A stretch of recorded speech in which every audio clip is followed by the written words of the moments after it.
So you're at MLS, sold. You're going to change this to 365. So we have a full year of information there.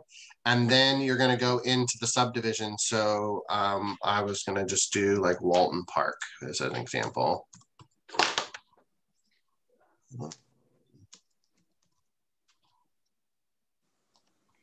And so you'll see at the bottom, there's 34 matches. So with Walton Park, there's 34 sold in the last 12 months, okay?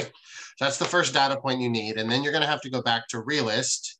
This is probably where you got stuck and it's not obvious to find it. So you have to go to My Search, make sure you're in the correct county, because if it saves based on your last county. There's Chesterfield and this stupid thing. Is it alphabetical? I feel like it is. Yeah, Chesterfield's checked already. Okay, I can't see it. Yeah, you got Amelia and Chesterfield checked. Right there. Yep, you were. All right, good. Yeah. So basically what you're going to do is just go back to My Search, make sure your county is correct. But if you scroll down, it has subdivision as an option. And that's where most people lose it because it goes from quick search. You have to go to My Search. And then you're just going to go to subdivision. And we're going to do, in this example, Walton Park. And then I'm going to pick all of the sections. Wish there was a select all button, but there's not. Which is annoying. And the goal, again, is just to figure out how many doors there are. So once I hit that, I'll hit apply. Then I'll hit search. And then what I'm trying to do at the bottom here, hit search. I thought I did.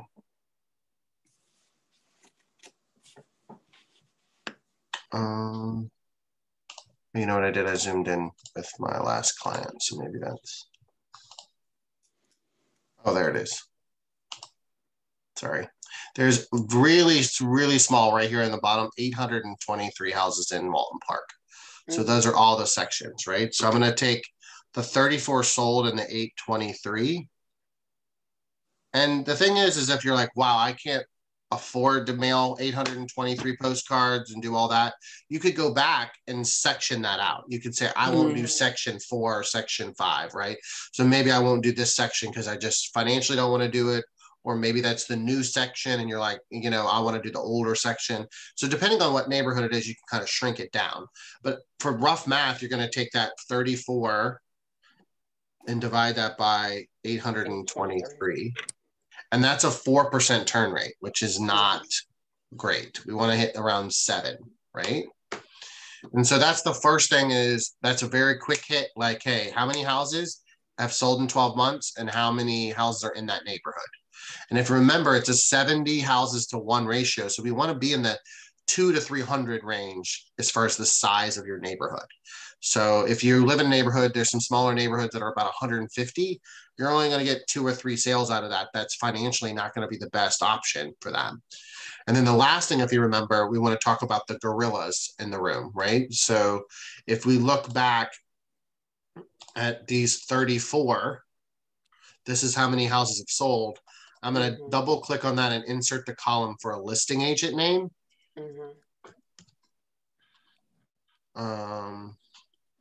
Add that. And then I'm going to resort that. And I'm just looking for a big chunk. Let me do 100 at a time and see how many duplicates. So Aaron's got 2 in there. Jennifer's got 2. The girlie's got 2. So there's really nobody that's like saturating that business, right? So they're onesie twosies, but that could just be through referral-based business, but it's not usually because of saturation.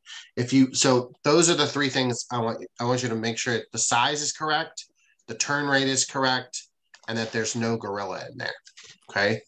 So kind of doing a bow wrapped around the seller systems. I think that's important for that, okay? Well, so any questions about that? Hey, Shonda, how are you? Hey. Recording in progress. Hey, I'm sorry. Oh, no, you're good. I'm trying to get you on my computer. Oh, yeah. I've been there, done that. So Figuring it all out. So today we're going to talk about buyer systems. So the first thing I wanted to talk about is their buyers' personalities. So have you ever heard of DISC before? Yeah. DISC. So the first thing, a little bit for homework, is I want you, we're going to go over this. The reason why I bring up DISC is because buyers, it's really important that we talk about like why they are not motivated to buy or why they don't listen to us, to be honest, right? So different things like that.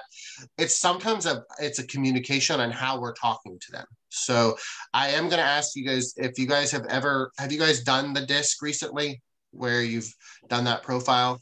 I'd like for you to email it to me if you have done one. There's a free one on Tony Robbins. I always recommend on his, if you just Google Tony Robbins DISC. He has a free one. You don't have to pay for the upgraded one. So if you go on his tonyrobbins.com, on the bottom of his website has a little DISC profile assessment. And you'll literally take 15 minutes and it'll email you a DISC assessment. You don't have to pay for the advanced one, like I said, so just take the free one.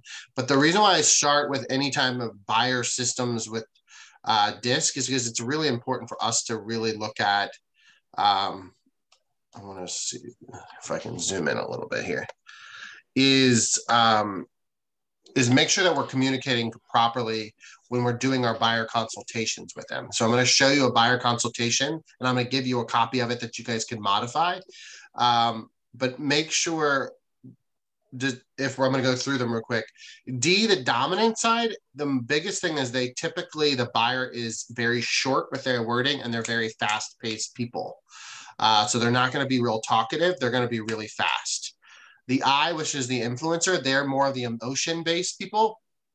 They're going to be much more talkative. They're going to tell you their whole life story. They're going to tell you lots of details about their family, their kids, their puppies, all that kind of stuff. And then the C is more of the compliant person. So they're definitely more checklist oriented. They want to know the entire process. They're going to read the purchase agreement like all the way through it. So those type of clients are really going to have to do slow and steady. And then the S is more of a systematic person. So you're going to have to do what I often call like rinse and repeat. Like you'll say it at the buyer consultation, but you're probably going to have to send them an email again when you talk about the home inspection at the buyer consultation. You're also going to have to talk about it again when we actually have the buyer consultation or the home inspection, right? So I would just say that that's important. Do you think any of you, like when you meet a person, you could figure out what their DISC is? So I think that's important to start learning that skill. I know that almost 17 years in the business, like that is really, I can tell by a person's body language. Your DISC is usually you're high on 2 marks and you're low on 2 other ones. And then interestingly enough, the romantic relationship is usually the opposite profile. So like if I'm a DI, my spouse or partner is probably more of an SC. And that's not always the case, but so if you have a married or a partnership, you're going to have to be fast with the DI, but then you're going to have to be slow down with the SC.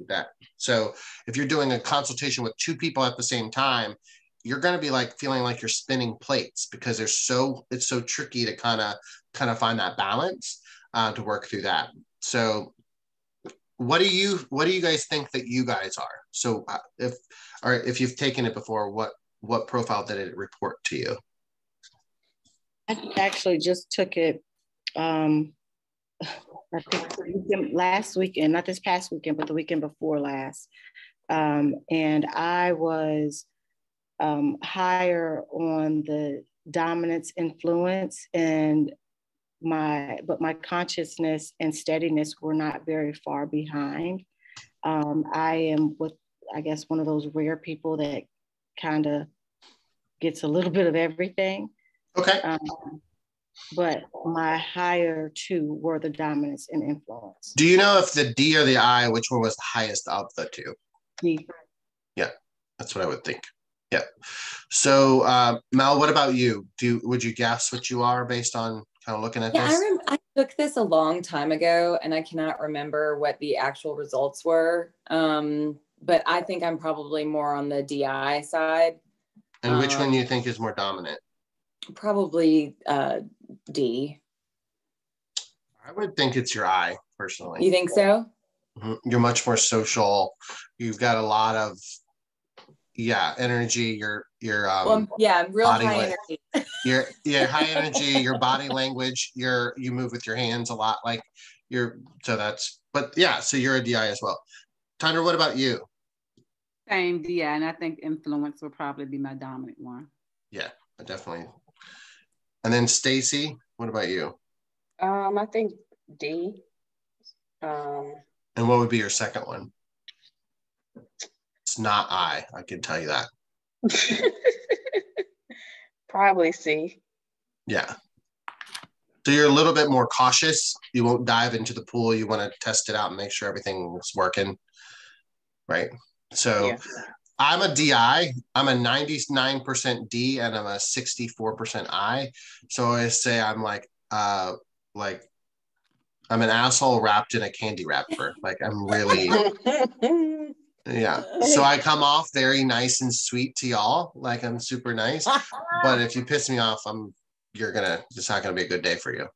But that dominance, I think one of the things, pretty much everybody in this group has the high D. The challenge with us is that a lot of buyers are SC. So if you look at the percentage of that, so what it shows us is that we have to slow down to speed up. Because we're going 100 miles an hour. If you're an I or a D, you're hot. If you're a S and a C, you're a little bit more lukewarm, like a cool, if you think about it like temperature wise. So, and we've been doing this for a while, so we know how a buyer process works. So we just are going to go with it because we know what a home inspection looks like and things like that.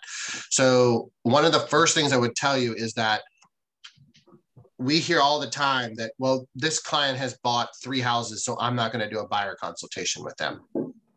And so we do tend to see agents will do a buyer consultation with new, like first-time home buyers, but they completely just do not do it with a client that's purchased a house before. Why do you think that methodology exists? Why do you think agents think like that? What do you think's the method behind that? Maybe thinking people don't want to hear what they think is going to be redundant. Right, exactly. So it's like, they're like, I don't want to bore them. I don't want to go through that. So what I'm going to take you through with the buyer system is a faster paced version of it. So hopefully I instill that you need to do the same for all customer service. If you went to Walmart or Nordstrom or the grocery store and they treated you differently because you've been there before versus never been there, we would all get really upset about that, right?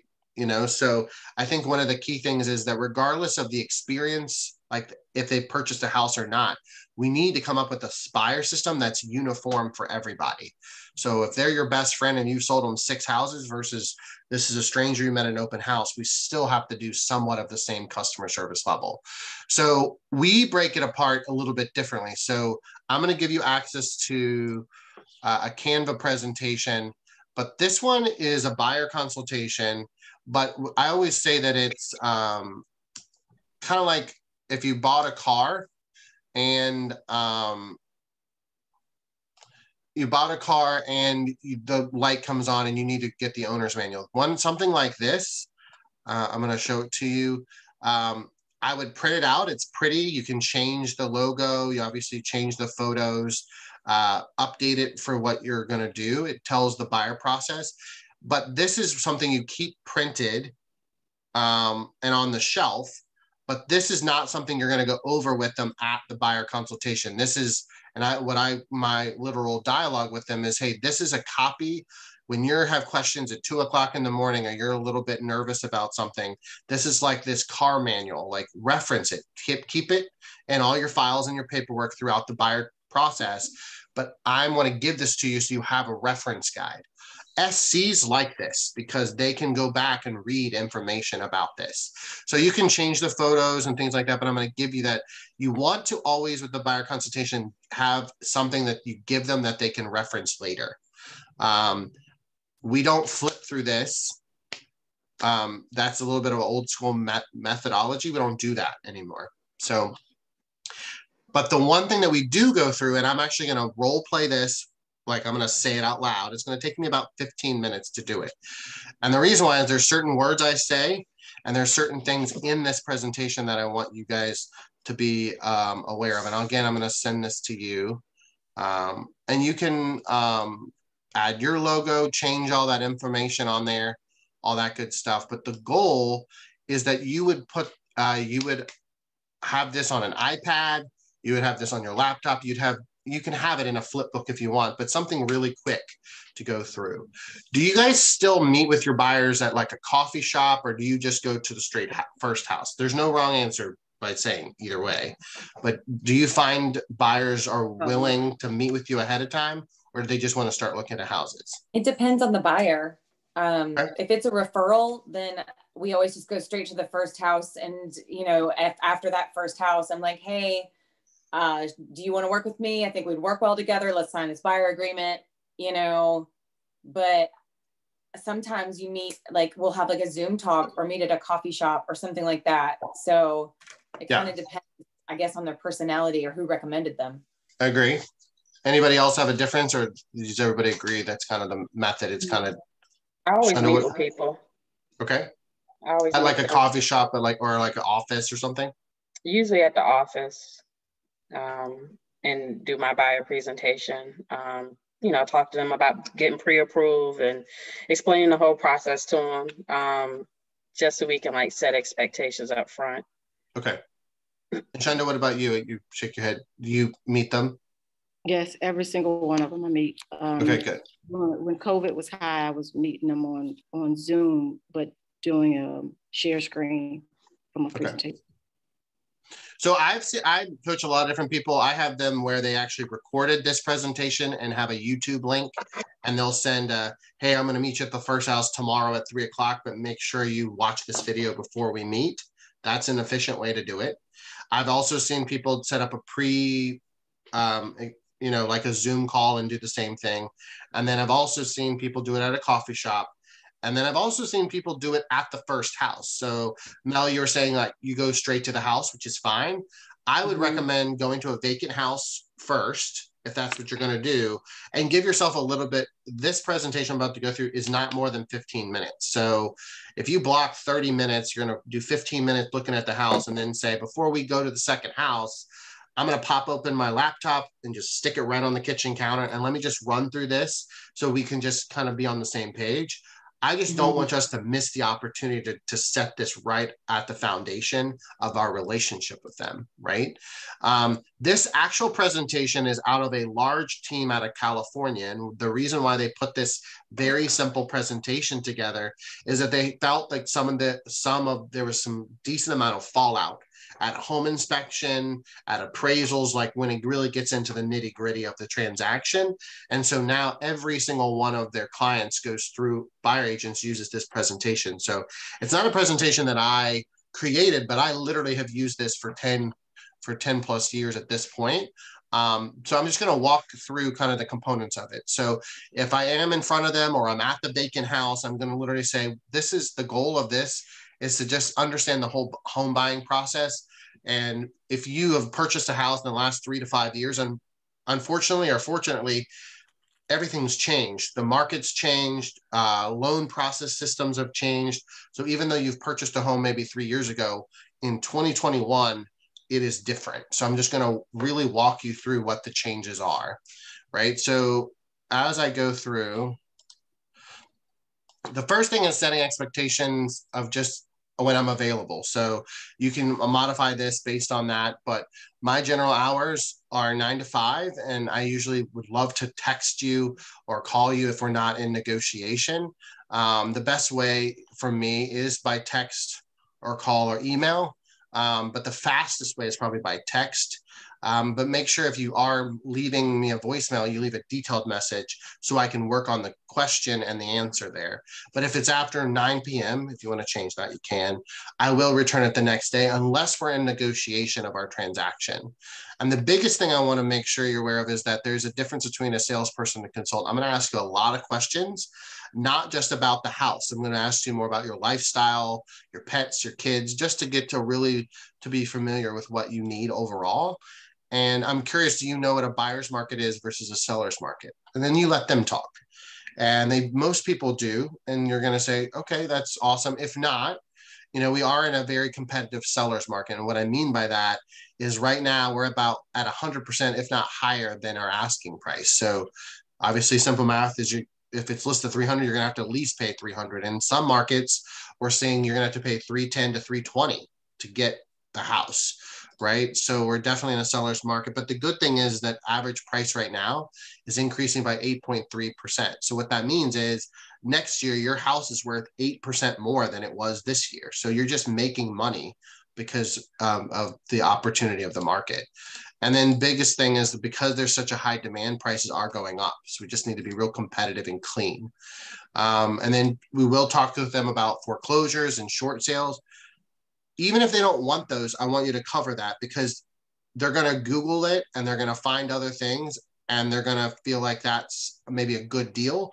The market still has them, not as many, but the biggest thing is that could be a delay in time. So you said you need to be in the house by 45 days.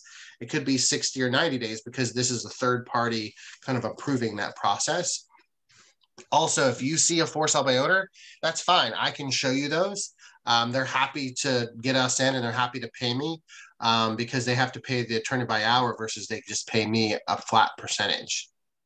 And then new construction, I know we mentioned you didn't want new construction, but sometimes we can find some neighborhoods that may be a good fit. The biggest thing is if you go in there, make sure that you understand that the sales site agent is super nice, but they represent the builder and they are trying to do everything they can to negotiate the best price for the seller. So if you have to go in there without me, first of all, I'd like you to register me, hand them my business card, we call it a priority pass, so then they can call me and not call you. And then we want to make sure you're pre-qualified. We'll talk about which lender you're using and what you prefer. But the biggest thing is it gives you confidence. So if we're in multiple offer situations, we can really make sure that you are solid. So we need to make sure we have that before we write any of our offers. And then we do have what we call a buyer agency agreement, and that's just required by law. And that just allows me to, number one, show you property, but it's also because I'm an advocate for you alone. So I always say it's kind of similar to like a plaintiff and a defendant. Like if you're in a court of law, you want to have somebody on your side of the courtroom versus the other side. So the seller has their own representation, and this form literally says, my job is to keep your information confidential and work on your behalf. And it also allows me to provide just loyalty to you and make sure I'm doing everything fiduciary wise in the Commonwealth of Virginia. It also has my compensation in there. Most often it's always covered by the listing agent or the seller side. But we can kind of talk about that as the commissions are disclosed on each house. And then really the biggest thing is the biggest difference between our agents and brokers is how fast we can get information. So one of the things that I would want to do as your buyer's agent, if we see a house, we need to see it quick because we're seeing houses sell in like literally 4 to 5 hours. So you may have to take an early lunch break. You may have to leave a couple hours early for work, which I know seems crazy, but we need to beat some of the competition. So I want to make sure that you and I are on the same page. I'm also going to be sending you a buyer consultation questionnaire. It's a little bit more detailed about your lifestyle, about what things you want in the house. So we're going to go over that. I'm going to show it to you guys in a second. And then let's talk about just touring the houses. The average buyer looks about 9 homes. So if we're looking at more than 9 houses, I'm not doing my job. What I mean by that is my job is to weed out the houses that are not a good fit. So if you say, I need to be 10 minutes from work and it's 20 minutes from work, I'm going to flag that and I'm going to say, hey, that's 10 minutes, that's 10, 15 minutes further out than you said you wanted to be. Is this okay? So the key is that I'm going to be weeding through the houses so we can find the quality of houses rather than looking at 20 and 30. And to be honest with you, it gets tiring. You can't even remember what the houses look like after probably 6 or 7 anyway, right? The biggest thing is that when we're in the house is I want your feedback, but we need to be careful that there are recording devices. So we'll talk about that a little bit later, but a lot of times sellers now have video and recording things. So I want you to tell me that you hate it or that you love it, but let's not talk about it in the house. Let's talk about it in the driveway or in the car, right? Because we don't want to tip our hand in negotiation. We're going to schedule showings. We have a scheduling app. We'll get in there as quickly as possible. Some are vacant, so it's easy to set up. Some obviously have showing restrictions due to families or pets or things like that. But I don't typically show more than 5 houses in one day. It's similar to what I just said. Your brain just kind of can't process more than that. And it just depends on how quickly we can get in, is depending on the seller's flexibility. Also, what if I'm not available? What if I'm sick, or what if I'm on vacation, or I have a family commitment? I have other agents in my brokerages that are partnering with me. They'll step in and help us show the house, because we don't want to miss an opportunity. But I don't want you to I want you to realize that my goal is to show you houses. But if I do have a family commitment, that's something I want to honor as well. And then if we are touring houses, like I said, there's possible recording devices.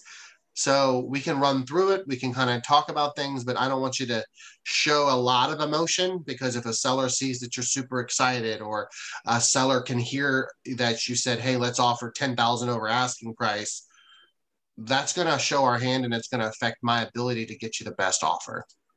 And by law in Virginia, they're allowed to do it. So it's a one-party recording system. So they don't even have to tell you that they're recording or watching you by video. And the last part I'm going to talk to you about is just money that upfront you need to be aware of that you're going to have to spend in order to buy a house. First is we have what we call earnest money deposit. It's a check, and it is cashed at the time we ratify. We typically recommend 1%, and it goes into a third-party escrow account, but it is credited back to you as when you close towards the purchase. Also, I have a copy of a purchase agreement here with you.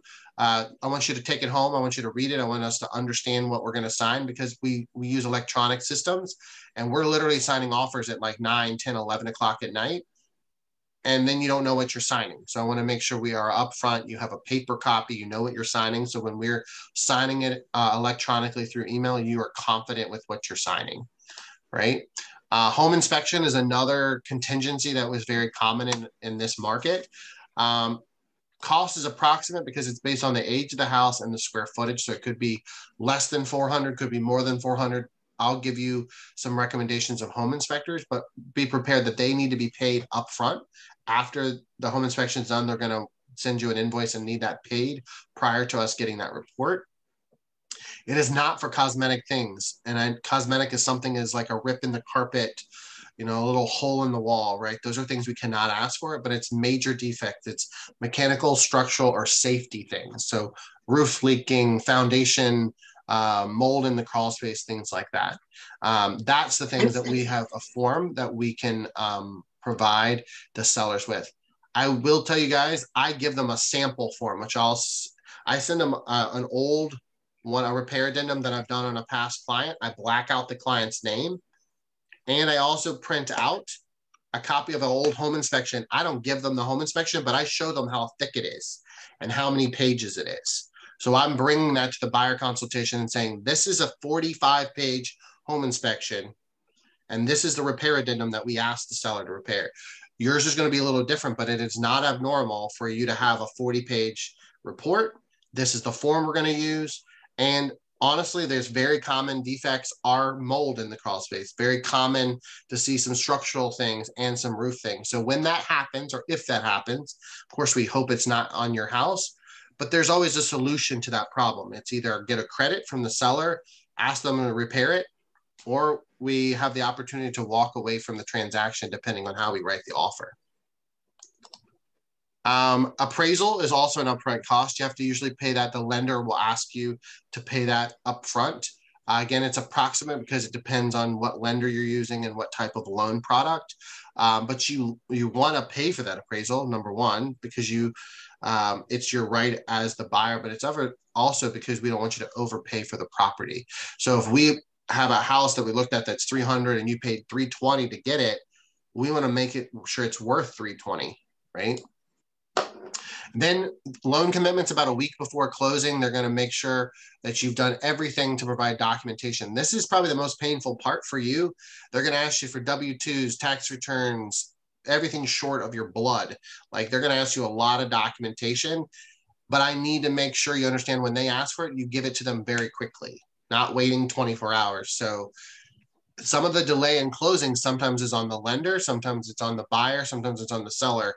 I don't want it to be on us as the buyer. So if they're asking for their W-2s or they're asking for paycheck stubs, I hope that you understand that I trust that you're going to give that to them within the next, email it to them within 2 to 3 hours, right? So really be diligent on that. I'm going to help motivate you to do it, but I don't want us to be delayed in closing because of it's our fault, right? And then last time it'll be closing time. The good thing is that seller will sign their documents ahead of time. You won't really sit at the table with them. We're going to go over what we call a CD, which is the debits and credits of the transaction. So you understand where your money went and where it's going to go as far as your monthly payments. And then we'll sign the paperwork and you'll get the keys. And my goal is to give you great customer service because I want to work with more people like you. So it would be not abnormal for me to ask you after the transaction if you know anybody who wants to buy or sell, because I, like you, I think we're going to work well together, and I'm sure you have friends that are similar to you, right? So we want to give you great customer service so you can give us referrals. We also have customer service and appreciation functions. We give you a business directory of vendors. We want to make sure that you realize that we're not going to sell you one house. We're going to be we're going to be a relationship builder with you for years and years to come. I have many clients that have purchased 2 and 3 and 4 houses from me. And I want to make sure that you're a part of that community and family by referral. And that's it.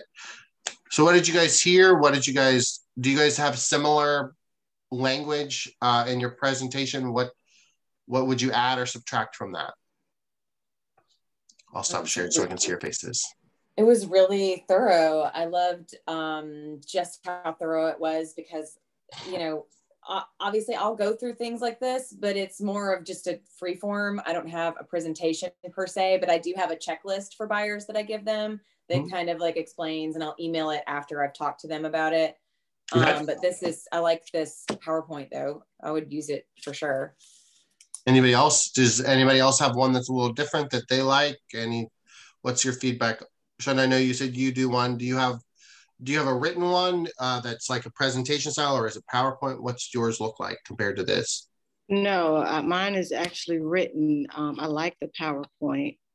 It made it go by a lot quicker than the regular presentation, but it was something that I was struggling when I had a return buyer or someone who's already purchased before, to dumb down, or I don't want to say dumb down, but to shorten my my presentation I already had. This was a good way to shorten.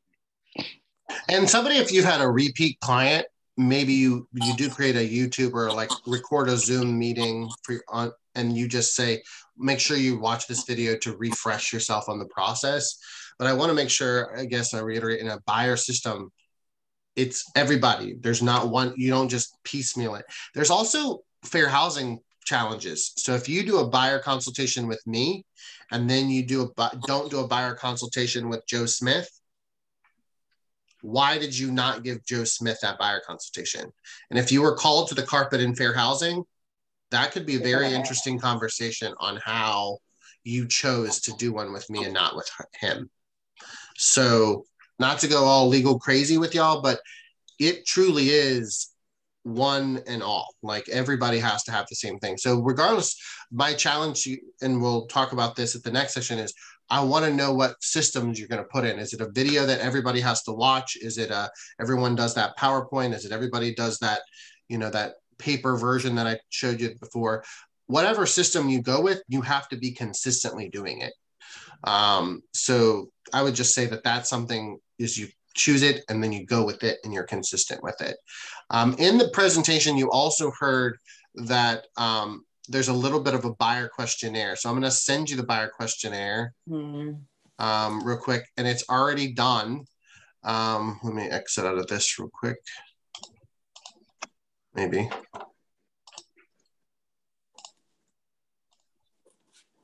Stop presentation. Hold on real quick and I'll share my screen in a second.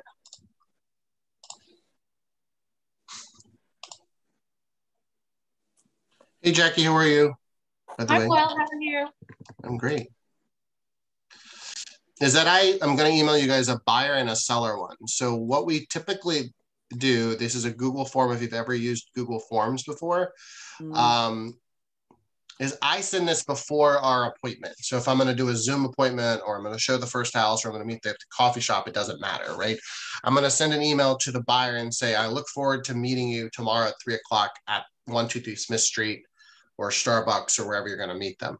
Before we meet, I'd like for you to fill out this buyer consultation. And what it is it sends them a little link. And so this link is for everybody. It never changes. It's the same hyperlink. It's like just a mini website. So Google Forms does that.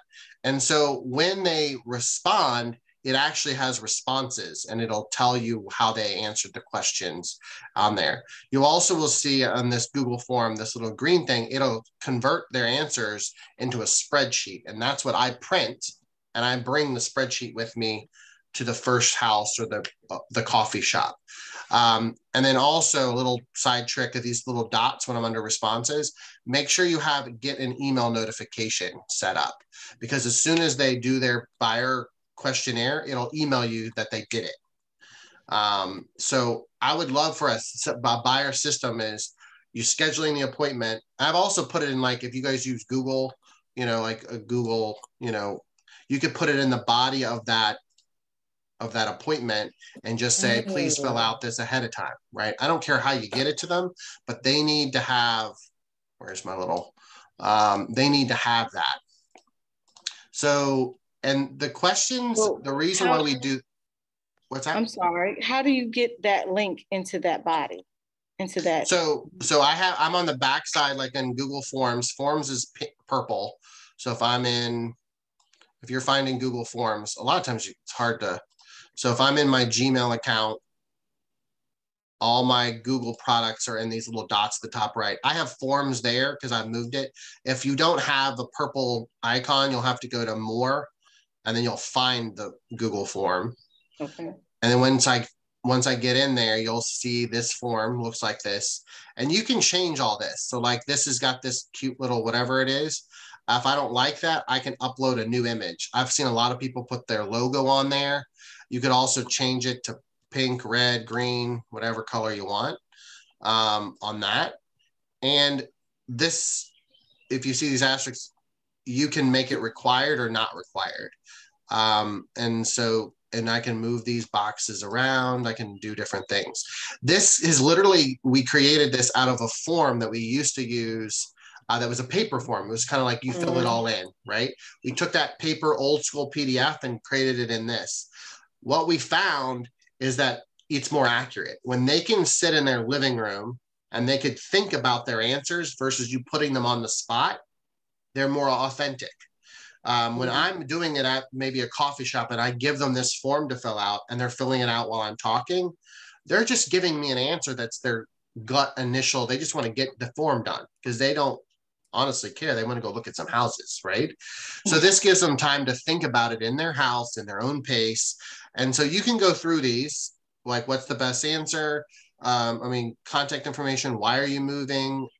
Are you pre-approved? Yes or no? If you are, who's the person? Contact information. Do you need to sell your house? There's a lot of questions in it. If you don't like them, do you have a need for an office? If you don't like the question, just delete it, right? Or a lot of them, if you don't want to make them required, does your home need to accommodate any special needs? That's a fair housing question. You need to ask that. If they have medical reasons for that. Do they have any pets? There's, what is your work address? That's important because if somebody says I need to be 15 minutes from my work, you then can take that address and move it around. It's also good for your future database because you could send them pop-bys to their address of their work instead of their house. So they get a thing, congratulations on, getting your house under contract at their work. Now all of their friends and their coworkers go, wow, your realtor sent you a really great gift at your work. That's amazing. You're just trying to use some of this. Our school's important, all things like that. So just go through this and modify this based on what you want to do. But I want you to kind of think about this as a way to kind of speed up that system. So use this, have that, paper version to kind of give them, and that'll kind of work your way through that system. Does anybody else have a different way they get questions answered from the buyers? Not this good. Well, now you have it. Normally it's like a phone consultation type of, you know, I go through a questionnaire over the phone with them and just have a conversation about their lifestyle and make notes. But this is way more efficient. I feel like sometimes. And you print this and you bring it. And if they didn't answer the question, because like if they didn't answer the question or you need to elaborate, you can write on it, right? Right. So, because it's about efficiency. Because can you imagine if you did all this and then you realized their credit score was like 400 and then you're like, no, I just did the buyer consultation, all this stuff. Doesn't mean that they're not worthy, but your time is worth something, right? So all I'm really wanting you guys to coach you to is it's about time management with buyers and then setting expectations. So that's what PowerPoint's 10 to 15 minutes, run through it quick. It's not supposed to be, and it all stems from that disc, because a DI doesn't want to spend 30 minutes with the buyer consultation, but the SC wants that system. So it allows all personality profiles to get with the program and not be stubborn pains in the butt, you know, things like that. So those are kind of things that I want to work through. Also, what I remember, if you wrote that down, is have a home inspection printed, an old one, black out that information, and have a repair addendum already done. You don't have to give it to them, but you want to do it like show and tell, like show them the repair addendum and show them how big a home inspection is, how thick that report is. It's okay to kind of shock them because they need to realize that when they're doing their home inspection, it's going to be like that and their emotions are very high. Okay. So that's kind of the key things I wanted to go over. Let me make sure And when did you say you send this to them? Before your sit down meeting, or? Yeah, I send them the buyer questionnaire before we meet, and then we do the buyer consultation. Either is at the first house or prior to that, and then that buyer quick guide is that Canva, that pretty presentation. You can give that to them there, and then do that. So the last thing I wanted to cover before we answer questions with you is Google reviews. Do you guys do those on a regular for yourself, for your business? I just been doing Facebook reviews. All right, I'm gonna Google you. You got a lot of letters after your name. Beautiful. So if you have a Google review, if you have a Google business set up, it looks like this on the right. If you don't, you don't have it set up. So does everybody have one set up, or they haven't figured out how to do it yet? Jackie, I think we looked. Yours is good. Chanda, do you have one? I don't think so. So it's easy and it's free. But it takes about 2 weeks to get it set up. So I'm going to just real quick show you how to do it. So it's, again, if you're like in your Gmail account, you have a thing called My Business. Again, it may not be there because these move around, but you've got to find an area called My Business. It looks like a little blue house. Okay. Once I go in there, yours is not going to look 100% like mine, but it's going to say set it up. And you're going to see reviews, and it's going to actually have a profile for you. So it's going to have info. So it's going to, none of this is going to be filled out. So you're going to have to go in under these little pencils and you're going to put the name of your company, the hours. You're going to fill all this stuff out like you're literally like a brick and mortar building somewhere. You don't have to put an address because you don't physically have to have your businesses everywhere, right? But you'll have all this set up. There's going to be a verification code that they're going to ask you for. You're not going to have one. What it's going to do is it's going to mail you a postcard with that. So you can mail it to your personal address. It's fine. It doesn't matter where you mail the postcard.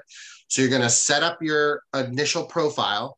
You're going to request, it's going to have a profile that says, please send me that verification postcard. It comes in the mail within 7 days. It's a simple, cheap, small postcard. Then you're going to take that verification code, log back in, and put that 6 or 7 digit code in here. And it's officially now you have a profile. It takes about 2 to 3 more days for Google to like certify that it's okay. So it's going to take you probably 7 to 10 days to officially have one. If you did it correctly, when you Google your name, just like we were just doing with Tandra there, you will have it. I've got so many little things open. Because if you Google your name now, it probably doesn't have, I'll Google you just to make sure. Shonda Parker. So it says realtor, but you see how yours is blank? Because yours is not filled. You haven't registered yours yet. And then Tandra now has hers. You can add photos. You can update it with different things. Well, what it does is it gives you an opportunity to do reviews on the bottom here. And so you can see all the Google reviews. She's got 20 reviews, got really great feedback, right? Why do you think I am talking to you guys about Google reviews in a buyer system? Why do you think I'm doing that? Because that's the first thing people do is Google. Get checked. Mm-hmm.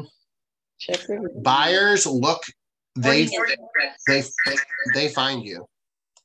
It's really important that number one, that you ask them while they're in the transaction to do the review. So I have many clients that so when it says write review, this little URL link, so this little one up here, you know, because every website has a URL, that is always the same thing, right? So what I would recommend is, do you have ever seen a QR code? What a lot of people are doing at the closing table, they have a piece of paper that has a QR code on it that links to this exact landing page. So you're giving them the keys, you're popping the champagne, you're like, oh my God, you're amazing, your buyers did so great, you're rocking, right? Right before they get out of that closing, you say, hey, I really appreciate that. Remember the buyer consultation, I work by referral. Well, a lot of my clients find me when they Google me online. So if you could just real quick grab this QR code and do a quick review for me, I would be so grateful for you to do that. If you do it at the closing table, there is a higher percentage that they're going to do it right then and there than if you wait 3 days later, 5 days later, because they're painting, they're opening boxes and putting away stuff, right? They're getting their kids ready. So what I really would challenge you guys to do is, number one, you need to use your Google reviews, but create a system. There's literally like free QR code generators, and you literally can do one for free. This is the one I generally, and then you literally, you create that little QR code and create a very simple black and white, nothing crazy. We're seeing a lot of teams, a lot of solutions that are doing that. They're getting much more Google reviews. If you Google real estate agents, whoops. In Virginia, Richmond. It's not who you think it is. And you know what? It's important, right? 761 reviews, 467 reviews. She's paying to get up there, but 392, 79, 508, 26, 6, right? So you know who they're paying through, correct? Google Screen. No, they're paying through HomeSnap. Yeah. Yep, these up at the top, that's what they're paying through HomeSnap. But the key thing is you want to build that organically over time. You know, you're not going to get to 139 overnight, but a lot of people that I personally coach, we set goals for that. I have one goal. I said, we need to get 20 reviews in the next 2 weeks. She got 26 reviews. It's important to work through that. Also, sellers look at that, because if you think about it, our culture is, we Google everything from a burrito to a car wash to everything. We are in the same space. So one of the things I want you to think about when you're doing a buyer system is they need to do that right at the time, because otherwise now you're chasing them the whole time. Like, hey, can you do a Google review? You could do private message through Facebook. So if you have past clients that you didn't do Google reviews, set it up, use that link, but be intentional about getting those Google reviews. The other thing you can do is then now that gives you content for social media. And our next session is going to be on social media systems. So when we meet the next time in person, we won't be on Zoom, we'll be in person. I'm going to go through a social media session. We're going to use Google reviews as a source. when you're seeing people posting those Google reviews and they've got them on pretty graphics or they're putting them out there, that's just, we know if someone else tells our story, number one, it's less ego and it's more authentic, right? So we want to make sure we're doing that. So has anybody done Google reviews, had good success with implementing a system for people to do them? Looks like it. Yeah. Is there any tips or tricks that you found through your career to kind of get those, to get people to physically do it? Because it's sometimes pulling teeth to get them to do it. I just follow up, see how it's going with the move, and do they have any questions at this moment, and then we get to talking, and I said, oh, by the way, if it's okay with you, I want to just send you an email real quick, just need a review so that you can share my business, and I want you to be upfront and honest. And I'll be honest with you, I just send it, but the people that like, if I've gotten to know them real well, but people that I really didn't really connect, I may have that conversation. But most of them, I just send it and they just complete it. But I did have a question, because what I don't do, and I didn't know how to, is I don't get their birthday so that I can constantly stay in communications. So I did the buyer consultation, maybe that buyer form, you put the month and the year, or maybe they don't want their year, your birth month, the day and the month. So I might have that on here. Because I'm a big fan of your database being really high quality. So let me look at our schools. What do you think about maybe putting the QR code in the pop-by bag or something? You can put it anywhere. One of the things I honestly do is I save those links. I have the Zillow one, and then I have the Google one. And I have it saved in my phone. And if I'm sitting around doing stuff, I'll private message them like, hey, I hope you're settling in well, and hope you've unpacked boxes. If you would be so kind, a lot of my business comes by people literally Googling me on the internet. Could you click on this link and just give me a quick feedback on how I did for you? So did you receive an email to do? Because I usually get an email like from HomeSnap. HomeSnap and Google, Zillow, they'll all instantly, as soon as they do it, it'll say you have a new review. Yes. Things like that. So yeah, I mean, I like the QR code because we now are all comfortable with it. Half the people didn't used to use them, but now with COVID, because of restaurants and the no touchless, now people understand what that QR code, even older folks now get it. Right.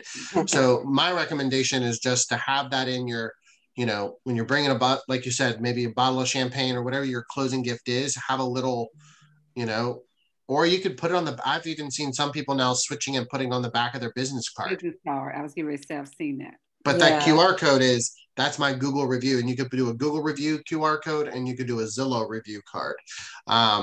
And maybe you put that on the back of your business card. But I want you guys in a system, if you think about from all the way to A to Z, we talked about the minute you meet them all the way to the finish line, we want to have that system in place, again, for fair housing, but just really to build and nurture your database. And the cool thing about like using the Google form is you'll keep it forever. It'll, I have some clients that have 70, 80 different responses, and they can go back halfway through the transaction and go, no, you told me that you didn't have any pets, or you told me that you need to be 10 minutes. And it's not to be accusatory. It's more to just remind the buyer that this is what you told me. Things like that. It's also important, I think, if there's, because of DISC and personality profiles, is to send it to both the partners, the husband, the wife, whatever. You send it to two separate people. Have them both fill it out. Because you'd be surprised that the husband fills it out and the wife fills it out, and they have different answers. And that's really what you do at the consultation, is say, hey, you said the importance of a backyard is important, but she said that the kitchen's important. So what if we find a house that doesn't have a great kitchen but has a good backyard? What are we going to do? Right? You want to see who the dominant personality is. FYI, it's usually the wife, but it's not always the case.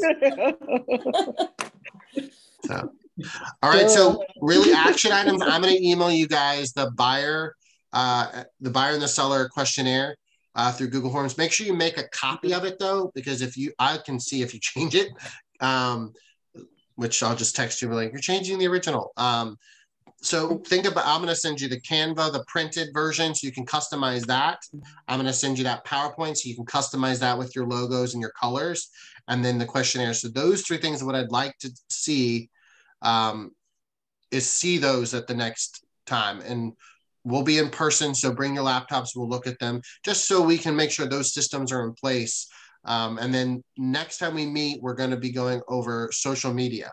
We're going to go over some systems to kind of tighten up those so you can get some more referrals by using specifically Facebook and Instagram platforms.